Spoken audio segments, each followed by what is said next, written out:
कक्षा 12 के छात्र आज अर्थशास्त्र में व्यष्टि अर्थशास्त्र का अर्थ जानेंगे कि इसके अंतर्गत हम किन किन बातों का अध्ययन करते हैं, इसकी विषय सामग्री क्या है, इसका सब्जेक्ट मैटर क्या है। अर्थशास्त्र दो भागों में बांटा गया है इंटरमीडिएट में। एक है व्यष्टि अर्थशास्त्र और दूसरा है समष्टि अर्थशास्त्र। व्यष्टि अर्थशास्त्र में छोटी अवधारणाओं का, जो सूक्ष्म अवधारणाएं होती हैं, सूक्ष्म बातें होती हैं उपभोक्ता से संबंधित, उनका हम अध्ययन करते हैं। जो माइक्रो कॉन्सेप्ट होते हैं उनका अध्ययन करते हैं। तो इसमें हम पहले बता रहे हैं व्यष्टि अर्थशास्त्र का अर्थ, mean of the micro economics.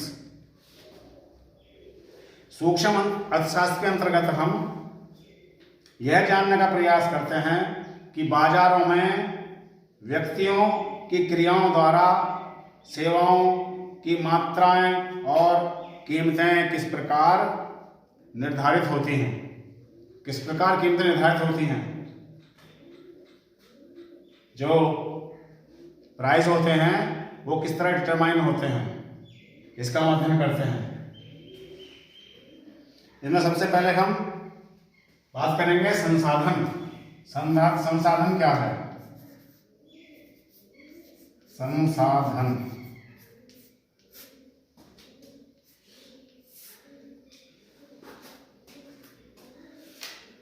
अब इसमें रुकने का जो होता है, संसाधनों का अर्थ है, संसाधनों का अर्थ उन वस्तुओं और सेवाओं से है।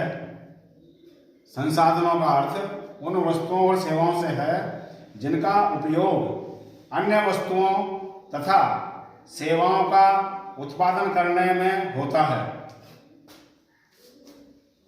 जैसे भूमि, श्रम,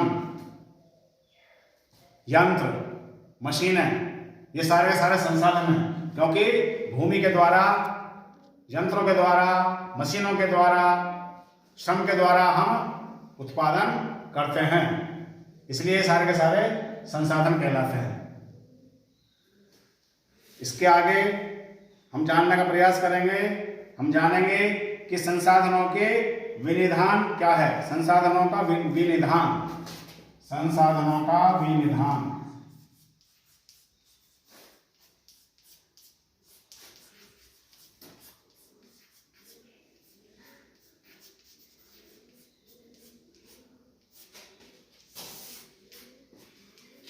संसाधनों का विनिधान क्या तात्पर्य है, क्या अर्थ है इसका, सुने। संसाधनों के विनिधान से यह अभिप्राय है कि किस संसाधन की कितनी मात्रा का उपयोग मात्र प्रत्येक वस्तु तथा सेवा के उत्पादन हेतु किया जाता है, इसे कहते हैं संसाधनों का विनिधान।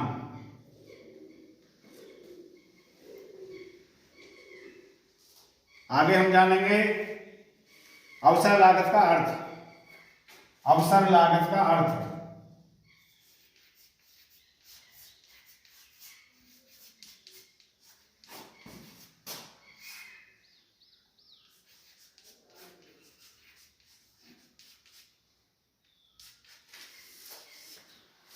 अवसर लागत से अभिप्राय किसी वस्तु X की एक इकाई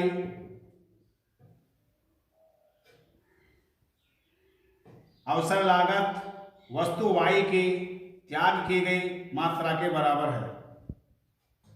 फिर सुनेंगे, किसी वस्तु की X की एक इकाई अवसर लागत वस्तु Y की त्याग की गई मात्रा के बराबर है।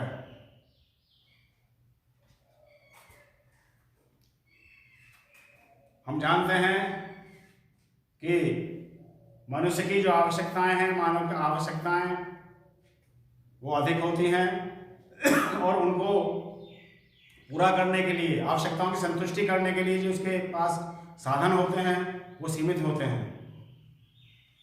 तो सीमित साधन और अधिक आवश्यकताओं के कारण समस्याएं उत्पन्न होती हैं। चुनाव की समस्या आती है कि किस आवश्यकता की पूर्ति पहले की जाए और किसकी बाद में की जाए, किसको अधिक महत्व दिया जाए, किसको कम महत्व दिया जाए। हम इसका अध्ययन करेंगे। चुनाव की समस्या क्या है, हम जानेंगे चुनाव की समस्या क्या है। मनुष्य की आवश्यकताएं असीमित हैं, किंतु उसके पास उन्हें संतुष्ट करने के लिए साधन सीमित मात्रा में उपलब्ध हैं। इसलिए उसे यह चुनाव करना पड़ता है कि वह किन वस्तुओं का कितनी मात्रा में उपयोग करे। चुनाव की यह समस्या ही आर्थिक समस्या को जन्म देती है।